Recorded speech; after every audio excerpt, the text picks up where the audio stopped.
Hello, everyone. Hello, welcome to this week's Empathy Power Up, your weekly dose of 15 minutes of empathy that we can inject into your work week every Wednesdays at noon Pacific time and 3 o'clock Eastern time. And today, we're doing a series on Wonder Women. This is Women's History Month, and it is amazing to be sandwiched between two amazing Wonder Women here today. My amazing co-host, Amy J. Wilson. Amy, I'm really excited about today's episode because we have the amazing Jessica L. Wilson. Yay! Also known as my mom. Yes. Oh my gosh, we're so excited. Thank you for staying on, everyone. We just wanted to get everything settled before we went live, and today we've got Jessica L. Wilson, and oh my gosh, I am so excited to have this conversation because Jessica is a retired nurse from 45 years of service in helping the community, taking care of people. Thank you for that. Thank you for what you've done, and I'm just excited to learn to have this conversation about intergenerational experiences and have this conversation through different lens and learn empathy through that. So today I am all here as a student, as a learner, and then I'll jump in and you'll see all kinds of reactions as I deep into the conversation. But Amy, I'm excited. Back to you. Yeah, thank you. Thank you. I think, when you and I were talking about this, Kevin, you're like, who are the Wonder Women in our lives? And one of the first people that came up was my mother. And what's better than the woman who taught me about empathy, like me talking about empathy, the person who actually taught me a lot about what it's like and how to live it. So, like you said, we're going to have this intergenerational conversation. I'm going to ask my mom a few questions around the topic of empathy, and then we're going to close out with talking about how we wonder and what we wonder about. So, Mom, I'd love to hear from you about when did you first become aware of the role empathy might play in your life? Well, I think back in years ago, we really didn't know what empathy was. I think we just kind of practiced it. And it's just been the recent years, I can't give you the exact time, but that anybody's been talking about it. But I have always been concerned about other people's feelings. My mother had been ill, and I had a brother and sister that kind of had to look after. And then by a good fortune, I was able to go into nursing. And I loved nursing. I did cardiac nursing and critical care nursing for 40 some years. And I just think all along I was aware that that was my profession and it just worked out. So Mm, I think it's always been there. mm, I think that's so great that you shared that because I do think like some of the best nurses are the ones that practice empathy. I think that is such a fundamental requirement in that, and love that. Well, I mhm, think when you take care of somebody and you have the feeling good of taking care of somebody and seeing positive results and positive feedback, that just improves your empathy and Mm, mm, supports mm. you being more mm. empathetic. Yeah, for sure. Yeah, and that's something we often come back down to a lot when I think about or the things that you have taught us, and often you would come home and be like, "Oh my gosh, I learned this person's whole story," because you had a way of just getting to the heart of humanity and like how we how you can make people feel at ease, and they could tell you their whole life story, and that's something I really appreciate Well, that's about what, you. yeah, I found that I don't know how I do it, but I can talk to somebody for a few minutes, and just by the way you talk to them, make them feel comfortable. They open up to you, and you're able to listen. I think that's the one thing is listening. Mm, It's really important. that's really great. What is the one thing that you let people know that you're listening? What is a way that you let people know? Um, I think just like responding, Mm. giving questions or follow up, not follow up, but suggesting things that would encourage people to talk. Not Mm. not that you would give a one way answer, but do something like can't think of any examples out of the top of my head, but um, do questions that would encourage people to give them fuller answers. And if Mm. they Mm, don't, you just keep introducing comments that would encourage that. And mm, just by shaking your head, saying little words like, I understand, can you tell me more? And one of the things that I think is really important, I found this in nursing, but I also find it in life, touch, touching Mm. somebody's hand or mm, somebody on the shoulder. Of course, you got to be careful about where you touch people or how you touch them. But most of the time, I would say, is it okay? I would always Mm. dedicate, you know, doing mm, that with us, making sure it's okay with the person. But I think that's mm, very important. mm, Mm. mm. Mm. Like almost all the senses are involved, like we were kind of Absolutely. talking about. And also it has a whole new meaning in COVID times, touching somebody. Right. Which you were not a nurse during COVID times, thank goodness. But we talk about that often. But there's a lot of So people you listen to and just everyday people. You don't have to Yeah. be yeah. in nursing or anywhere. I mean, you could be walking along the street in the supermarket and you're going to find somebody who needs a little empathy. Oh, that's powerful. Like I think a lot of people just say that certain groups need empathy versus others, but everyday people is something that Everybody needs, yeah, everybody Everybody. needs it. Oh Everybody. yeah. whether they admit it or not, um, Yeah. everybody needs empathy in a certain ways. Yeah, yeah. I, Yeah. I think that what you've said there is so important. Mm-hmm. Because I believe like even like some of the people who had the most negative impact in the world, politicians or anything, I think it's because they didn't feel seen or heard. They didn't get the empathy they Right. needed. Is my belief in there. Everybody needs to be acknowledged. Yeah, yeah. Hmm. Mm.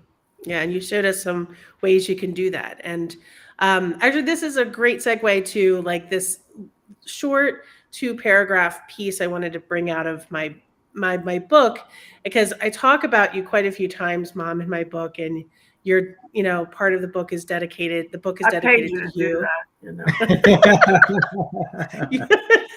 Okay, yeah, yep. She paid me, with, paid me to with, do with, that. with, with home cooked wonderful meals, right? Like That's that. right. Yeah. Yeah, my mom always has a joke. I love that too because that's part of Well, empathy sense too. of humor is important too. It Yeah. Yeah, helps yeah. people So to relax.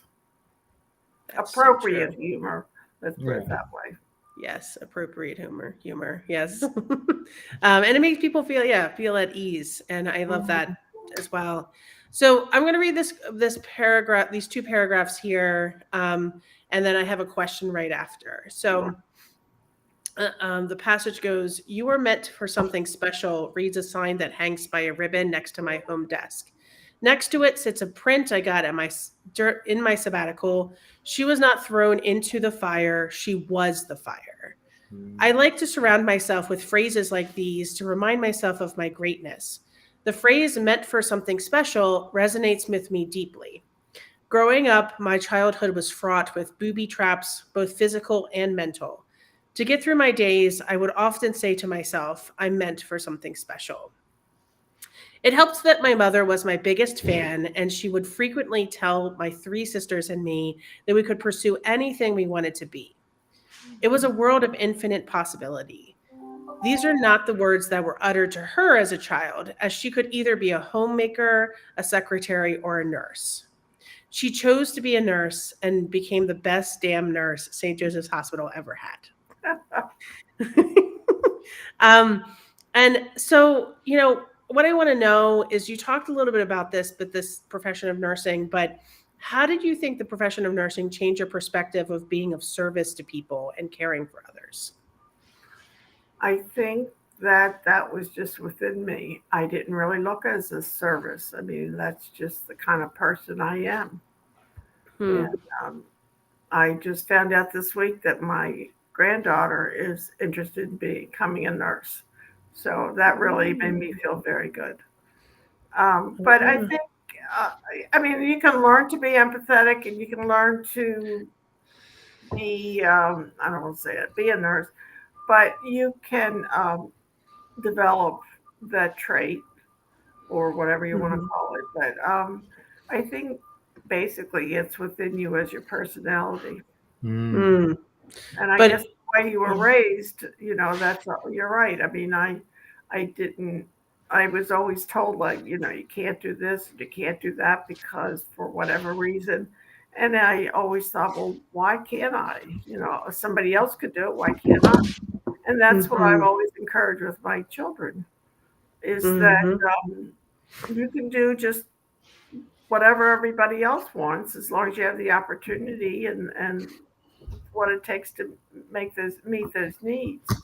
But one thing I've always told my children and others that whenever you do something, whether you're working or going to school, whatever you do, if it doesn't turn out to be the right thing, it doesn't mean that that was the wrong decision. It just means it wasn't the right decision. So you can still succeed in whatever you do. It just means that you need to go a different path. Yeah, absolutely. And I think the time I remember, it was probably when you were in your early 50s, you were thinking the nursing profession might not be a thing you want to be doing all the time. And so I think it was the early 50s, or was when you were in your 60s when this happened. But you went to New York City to do, what is it, the Healing Integrative Institute? nutrition. Yeah. Being a nurse, you're a counselor. Being a mother, you're a counselor. And going to the classes at IIN, Institute for Integrative Nutrition, you learn about diets and things, but through diets, you find out that can be treating the soul, treating the body, and treating the mind. So, I mean, that was just reinforcing what I already knew.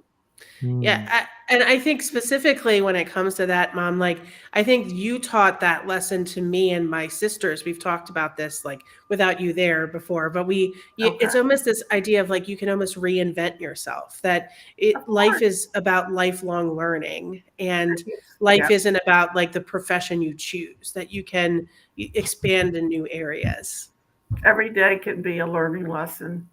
Yeah, I mean, growth mindset every day, and then that's one of the things that I notice. And speaking of intergenerational conversations, some of the people, I'm not going to name names, but some of the people in my life who are I would say more mature in that sense, I do sense that, you know what, it's too much discomfort to learn, I'm not going to learn. And then I started questioning, maybe is there something that when we get older, does our brain chemistry change, something change? But like, you're a great example of that, where it doesn't. Like, you can continue to learn, we can continue to grow as people till the moment we can't anymore. It depends on what how you define learning, because learning can be going to lessons, listening to a podcast. It can be reading a book, going to classes. But I mean, simple little things can be an education. I mean, watching a little grandson, a 2-year-old, that's a lesson right there. Yeah. Or anybody else. True. A beginner's mindset. Yeah. Mom, you know me, I love documentaries. I always listening to a documentary on a podcast. The family always likes to make fun of me because there's a lot of different ways you can learn. Yeah. Yeah. Yeah, absolutely. And you already talked about some lessons that you've taught us growing up.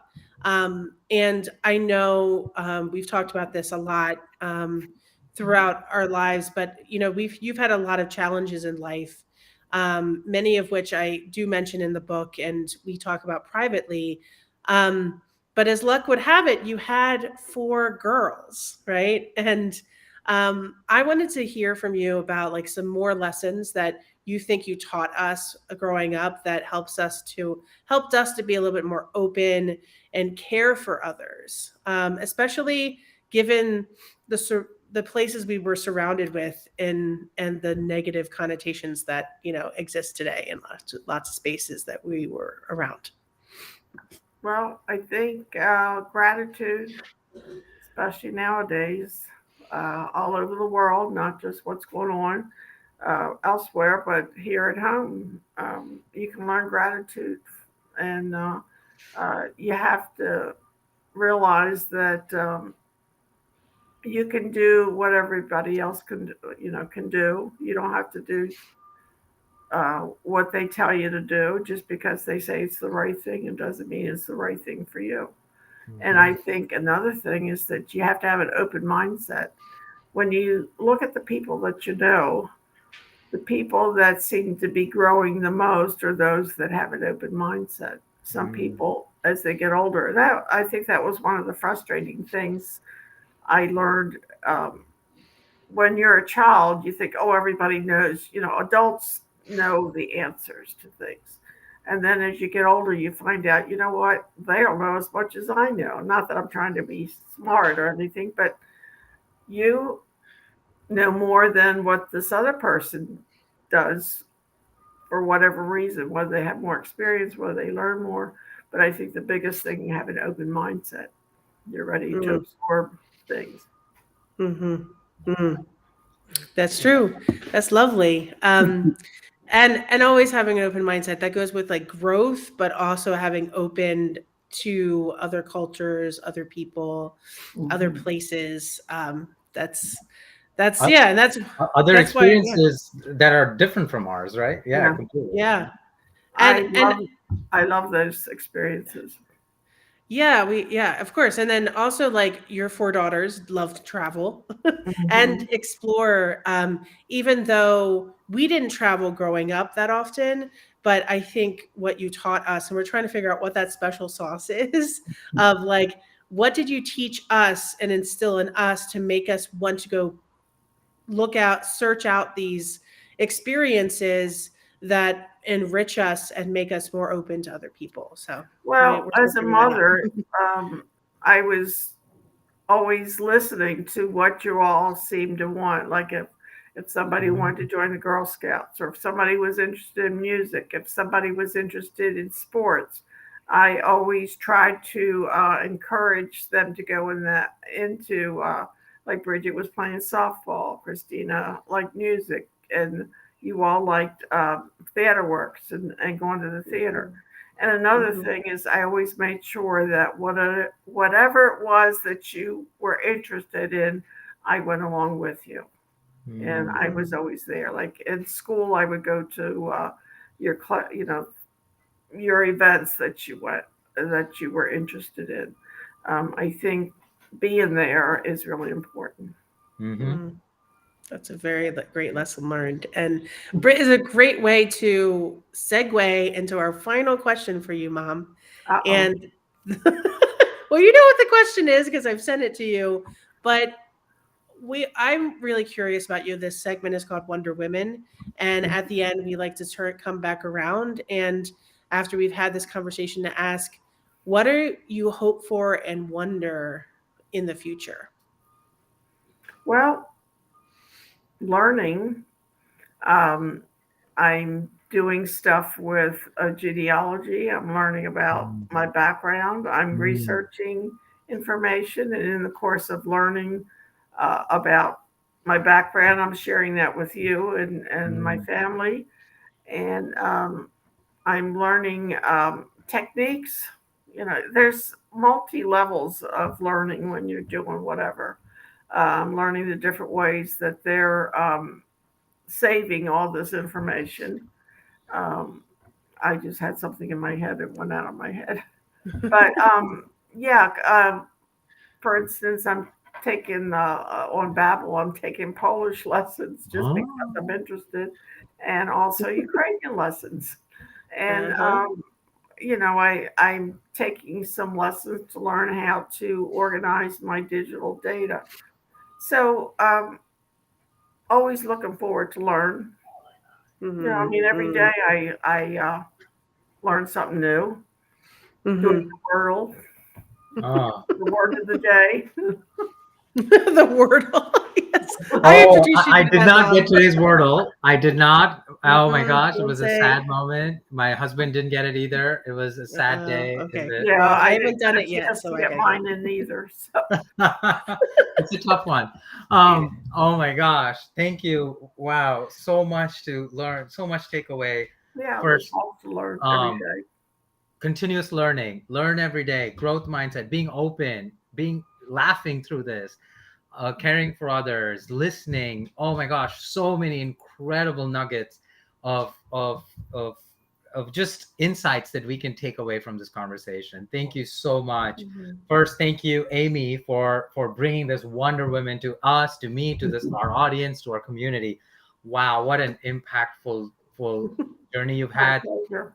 Oh my God, it's amazing. Thank you so much for Yeah. joining us and being open to this conversation as well. You truly are a Wonder Woman Well, in our thank you for community. the opportunity. Yeah. Thanks for joining, Mom. All right. You're loved and you're heard. And Okay. Mwah. Thank you. we'll Love be back everybody. next week. We're going to be back with another amazing guest, and we're gonna announce that shortly. But really excited to continue this series and conversations. Thank you, everyone. Okay. Bye.